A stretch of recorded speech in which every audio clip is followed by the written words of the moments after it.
Salmo 78. Meu povo, escute o meu ensino, e preste atenção no que estou dizendo, pois falarei com vocês por meio de provérbios, e explicarei os segredos do passado. São coisas que ouvimos e aprendemos, coisas que os nossos antepassados nos contaram. Não as esconderemos dos nossos filhos, mas falaremos aos nossos descendentes a respeito do poder de Deus, o Senhor, dos seus feitos poderosos e das coisas maravilhosas que ele fez. O Senhor deu leis ao povo de Israel e mandamentos aos descendentes de Jacó. Ordenou aos nossos antepassados que ensinassem essas leis aos seus filhos, para que os seus descendentes as aprendessem, e eles, por sua vez, as ensinassem aos seus filhos. Assim eles também porão a sua confiança em Deus. Não esquecerão o que ele fez, e obedecerão sempre aos seus mandamentos.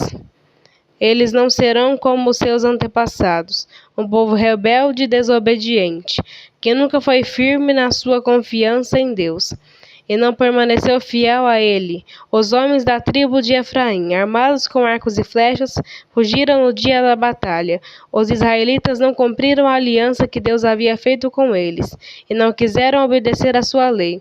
Esqueceram os milagres que ele havia feito na presença deles. Diante dos seus antepassados, Deus realizou milagres na planície de Zoar, na terra do Egito. Ele dividiu o mar e levou os israelitas pelo meio dele. E ele fez com que as águas se levantassem como muralhas. Durante o dia ele os guiava com uma nuvem, e de noite os conduzia por meio de um clarão de fogo. Ele partiu rochas no deserto, e das profundezas da terra tirou muita água para o povo beber. Fez com que nascessem fontes na rocha e que a água corresse como um rio. Mas os nossos antepassados continuaram a pecar contra Deus.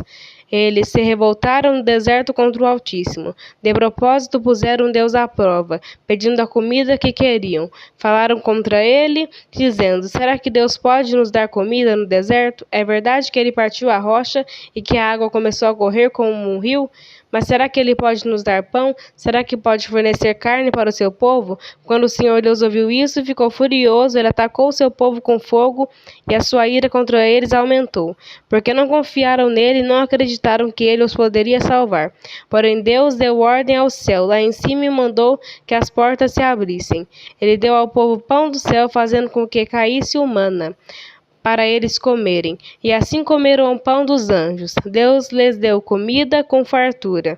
Depois ele fez soprar do céu o vento leste, e pelo seu poder agitou o vento sul. Sobre o povo fez cair tantas aves que pareciam nuvens de pó, ou os grãos de areia de uma praia. As aves caíam no meio do acampamento, em volta das barracas. Então os israelitas comeram e ficaram satisfeitos, pois Deus lhes deu o que eles queriam. Mas enquanto estavam comendo, antes mesmo de ficarem satisfeitos, Deus ficou irado com eles e matou os homens mais fortes, os melhores jovens de Israel.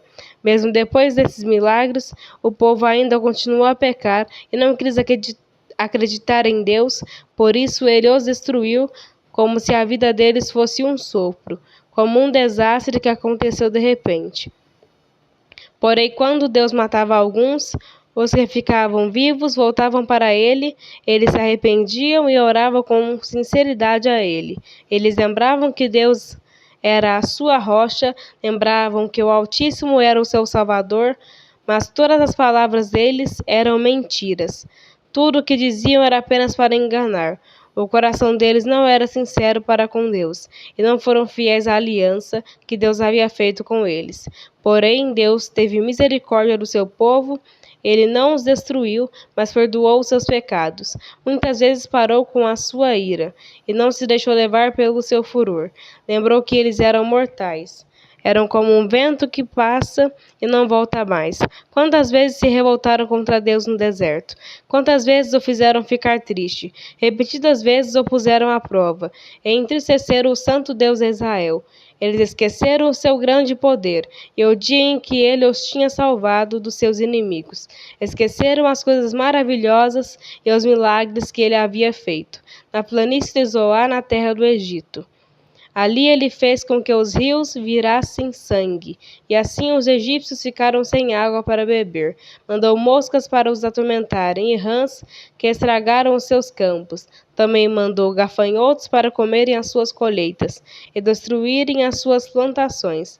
Com chuvas de pedras, destruiu as suas videiras, e com geada as suas figueiras. O seu gado e as suas ovelhas também morreram por causa das chuvas de pedra e dos raios. Ele os destruiu com o fogo da sua ira, e com o seu grande furor e a sua maldição, que vieram como mensageiros da morte. Ele não parou com a sua ira, nem deixou que eles vivessem, mas os matou como uma praga, em cada casa na terra do Egito. Deus matou o filho mais velho. Depois, como pastor, Deus conduziu o povo de Israel para fora do Egito e os guiou pelo deserto. Ele os guiou com segurança e eles não tiveram medo. Mas os seus inimigos foram cobertos pelo mar. Deus levou os israelitas para a terra santa dele, para as montanhas que ele mesmo conquistou. Ele expulsou os moradores daquelas terras enquanto seu povo avançava. Repartiu as terras entre as tribos de Israel e deixou que os israelitas morassem nas casas dos seus antigos moradores. Mas os israelitas se revoltaram contra o Deus Altíssimo e o puseram à prova. Não obedeceram aos seus mandamentos e foram desleais e rebeldes. Como seus pais, traiçoeiros, como flechas atiradas com um arco defeituoso. Eles o irritaram com seus altares pagãos e com os seus ídolos. Fizeram com que ele ficasse enciumado. Quando Deus viu isso, ficou irado e rejeitou completamente o seu povo. Ele abandonou a sua tenda sagrada, que estava em Siló, a casa onde ele havia morado entre os seres humanos. Deus deixou que os inimigos tomassem a arca da aliança, que representava o seu poder e a sua glória. Ele ficou irado com o seu próprio povo e deixou que eles fossem mortos pelos inimigos. Os jovens foram mortos na guerra e as moças não tinham como quem casar. Os sacerdotes foram mortos à espada, e as suas viúvas foram proibidas de chorar por eles. Então o Senhor acordou como de um sonho e gritou como um homem valente embriagado pelo vinho. Ele fez com que os seus inimigos fugissem, derrotados e envergonhados para sempre. Ele rejeitou os descendentes de José, não escolheu a tribo de Efraim, pelo contrário, escolheu a tribo de Judá, o monte Sião, que ele tanto ama. Ele construiu seu templo parecido com a sua casa no céu, e o fez firme como a terra, que está segura para sempre. Então Deus escolheu o seu servo Davi. Ele o tirou do curral de ovelhas, quando ainda pastoreava o rebanho. Ele o pôs como rei de Israel, como pastor do povo de Deus. Davi cuidou deles com dedicação e os dirigiu com sabedoria. Amém. Graças a Deus.